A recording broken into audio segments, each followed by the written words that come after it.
G'day everyone. You know, if you're a bit of an avid watch collector, you will at some stage have either heard about or purchased the watch from Spinnaker. Their name and branding is certainly out there, and after giving them many side glances over the years and gradually succumbing to some of their more attractive offers and repeated discount offers, I finally got one for myself to see if they're any good. So let's hoist the sails and get on with reviewing this Spinnaker Croft midsize.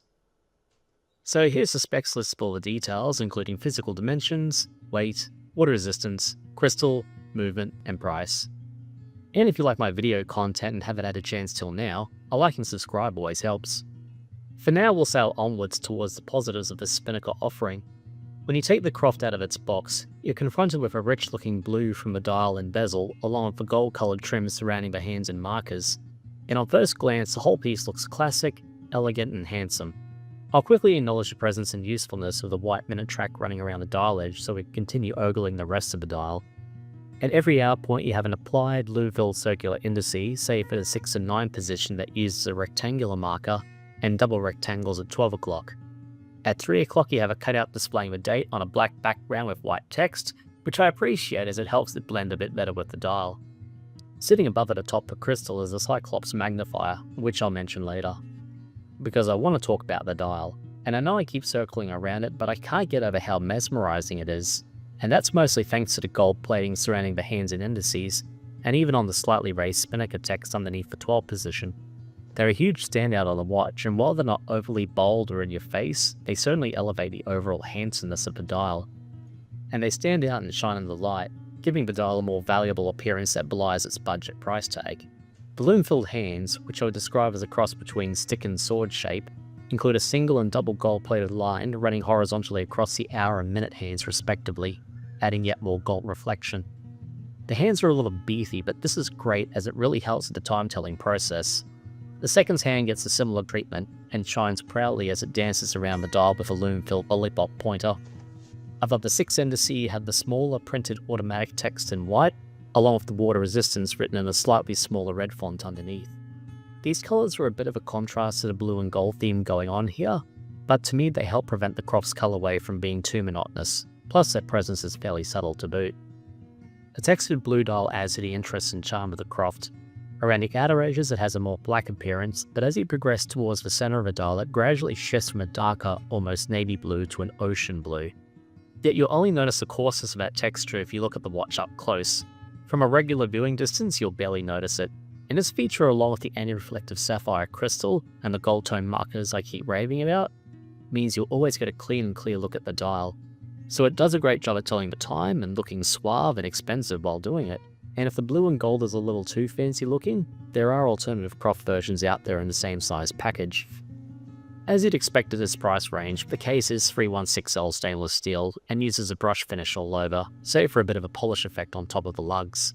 I normally don't go crazy over cases unless they're amazing or dreadful, and the Croft is no exception. It looks and feels solid, so no complaints here. The screw-down crown is also a pleasant feature. Along with being signed with the Spinnaker logo, its snarling makes it easy to grip between your fingers to and re-screwed, and the adjustment process for the date complication and time is a simple and straightforward affair, with no bobble present on the crown or hands. The Croft also comes with 150 meters of water resistance. An odd number and certainly a drop in resistance when compared to modern dive watches, but as I see the Croft more as a sporty or desk diver, and as most people probably wouldn't do proper diving with this piece, it should survive all other water activities that don't involve donning a scuba tank. The case dimensions of the Croft make it a watch that can be worn by most people without it appearing too large or too small, and the 20mm lug width means there'll be plenty of strap options out there if you want to switch the bracelet for a strap. And speaking of which, the Supply bracelet is also rather impressive. The solid end links fit nice and plush between the lugs, further enhancing its quality appearance, and its brush finish throughout keeps it a case theme. Also included is a half-milled, half-stamped clasp with push-button release, and a sign flap, along with 3 micro adjustments on the side. Push pins are used to hold the bracelet links together, but given how good the bracelet is at this price, it's hardly an issue. The inclusion of a diver's extension is a nice surprise, especially for me as I've never owned a watch with this feature before. It is a nice novelty to have, especially if you need a fast yet large resize in a pinch, but as others have said, it looks and feels cheap when you compare it to the rest of the bracelet. And that last comment makes me change course towards the choppier, mixed feelings of the Croft. Powering the Croft is the familiar Seiko NH35 movement running along at 21,600 beats per hour. The movement is a reliable choice for all budget watches out there, and using a $350 watch is still okay, but only just, as at this price point and slightly above you can find other watches with more desirable movements. The case back is screwed down with the Spinnaker logo laser etched in the middle that's unmissable, along with the watch specifications running around it. It does the job, but from an excitement standpoint, there's nothing here that'll make you cry out in amazement. My other concern is the etching of the specifications looks and feels very light, so I can't say for certain how long they'll remain legible. The 120-click unidirectional bezel, like the rest of the watch face, looks fantastic with its finish and how it keeps true to the blue and gold colour theme. At face value, the downside is that it uses an aluminium insert, so it will succumb more easily to wear and tear. Some people may prefer the more traditional look and feel of an aluminium insert, and maybe Spinnaker were going with this trend, but at the cross full price, there are many other watches out there that offer ceramic bezels, lume-filled even. Just something to consider. But there is a bigger issue at hand which I'll talk about later. And that's also a handy segue into the lume, and the lume on the Croft is okay. It reminds me of a slightly stronger version of the Casio Duro, which isn't a huge compliment. After going 30 minutes toe-to-toe with my Seiko, it's obvious it can't keep up, but the hands are still legible along with the indices, albeit to a very limited degree. Given the Croft isn't technically a diver's watch, I feel the lume is still decent, but definitely don't expect Seiko level or better. And now we begin to sink into the negatives of the Croft. For me, the biggest one is that Cyclops lens.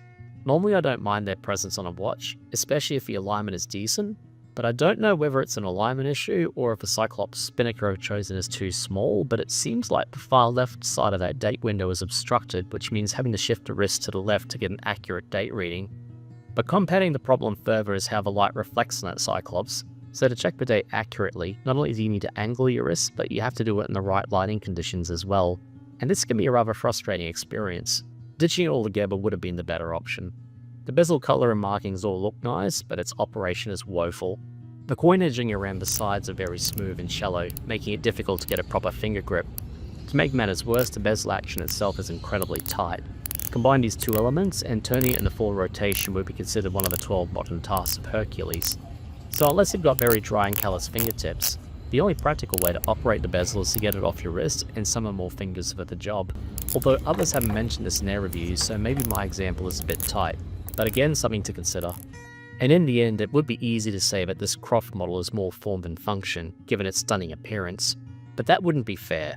Although the Croft is more of a desk diver, it still offers plenty of water resistance for nearly everyone, feels solid in the hands and on wrist, possesses great legibility, decent lume, and a functioning bezel, albeit with a fair bit of effort.